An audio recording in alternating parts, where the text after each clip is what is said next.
Walter here.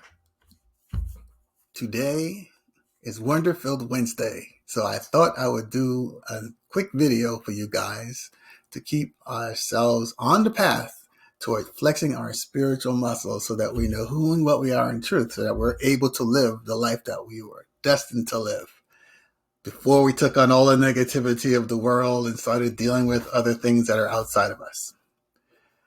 So today, I thought I would focus on the concept of thought. Now, supposedly everyone is now spending 15 minutes to a half an hour every day getting to acquaint themselves with themselves, to understand the more subtle aspects of your being.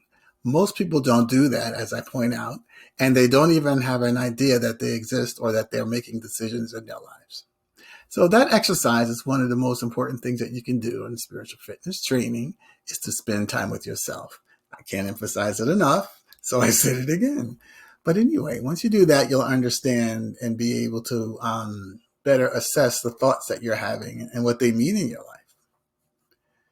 We often take our thoughts for granted, but most of the things we see around us include, absolutely everything we see around us, and all the activity we see around us are the manifestations of some thought that went before those actions and those things even existed. So thoughts are at the basis of everything that we experience.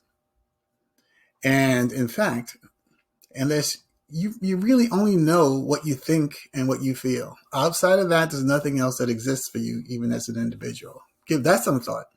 So for Wonder-Filled Wednesday, we're going to stretch that mental muscle a bit. You only can know, in truth, those things that you think about and the things that you can feel. So if you can't think it and feel it, in terms of who you are and your awareness, it doesn't even exist. Everything has to come into your awareness through those avenues.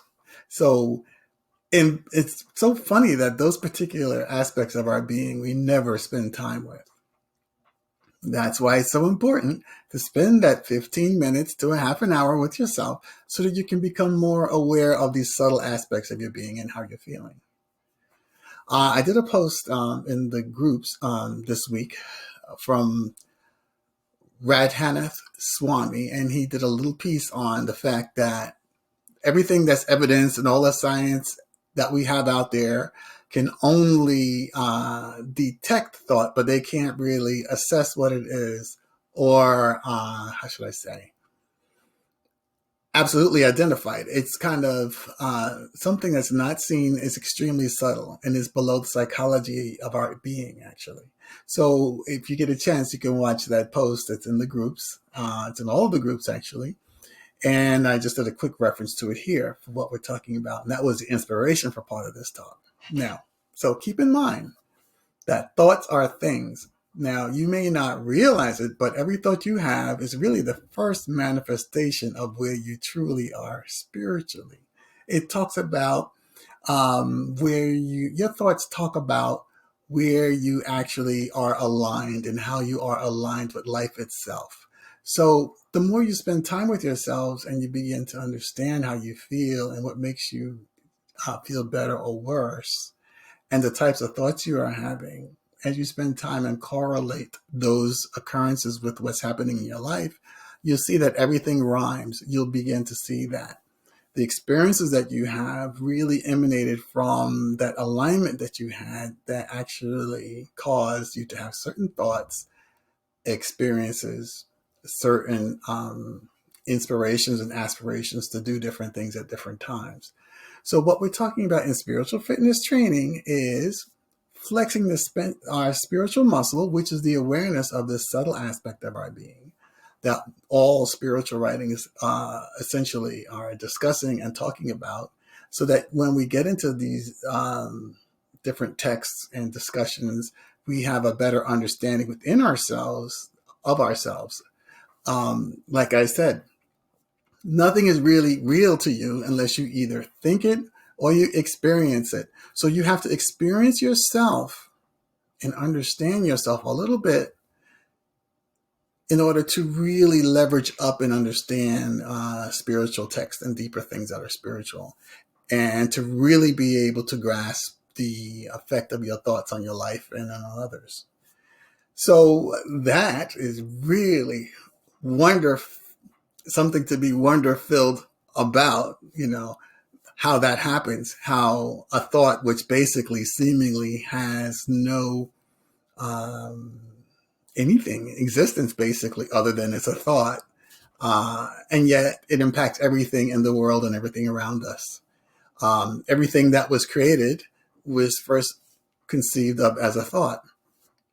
As I said before, even the desk that I'm sitting at, someone thought about the idea of a working area, and they came up with the idea of putting four legs on a piece of board or whatever it was to make a table or a desk.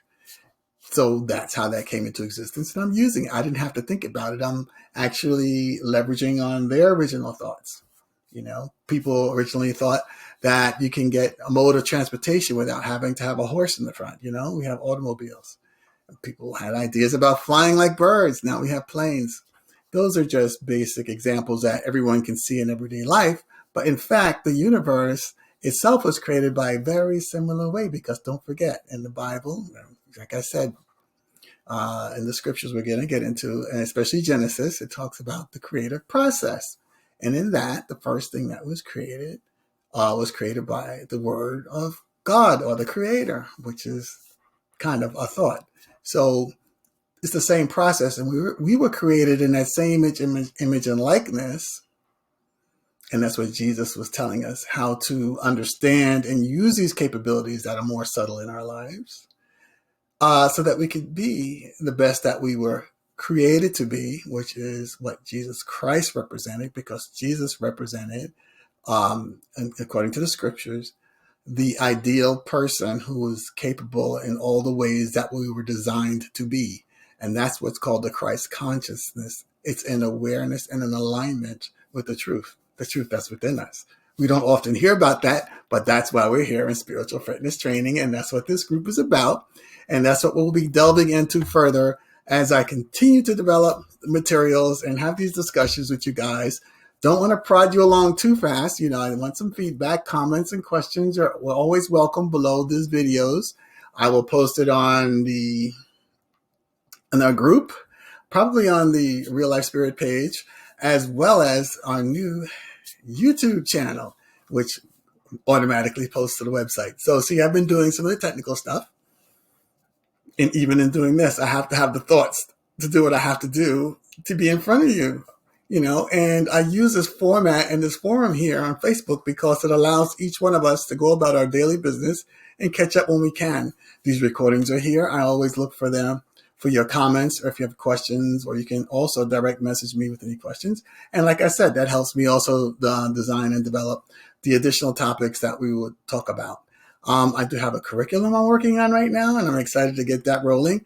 And I have some business stuff that's going on that's kind of occupying my time a little bit now, like I'm sure all of you guys have been having. That's why you haven't been around that much, which is okay. But yeah, so just think about it. Remain wonder-filled. It's Wonder-Filled Wednesday. And I believe it or not, this is probably the first video that I'm actually doing on a Wednesday. For whatever reason, I don't recall doing one on Wednesday. So this is our first Wonder-Filled Wednesday. So now be filled with wonder at the importance of your thoughts and how they are the basis for that which we experience in the next few moments, and in fact the future, or in fact the next day. So the words we speak today have an impact tomorrow. Now, I can say words, meaning just what I say with my mouth. That is a form of words. But the actual words that are of me are from my thoughts. Now, those thoughts basically allow me to then speak. Now, if you ever listen to yourself at the end of the day, which I suggest doing, when you revolve or reflect on what's occurred during the day, reflect on the words and the things you said during the day. That would be a reflection of your true inner alignment and awareness. That's the true reflection of where you are spiritually in alignment with yourself as it relates to the world around you. You have to watch what you do, because it's often easy to just, fall into a pattern of saying words but it's when you catch yourself off guard that you really know what's really going on within yourself. And, that's kind of an exercise to do because a lot of times we don't actually pay attention to our feelings. But at the end of the day, it's kind of easy to just think about the things you said during the day, like what ticked you off, what made you motivated, what didn't.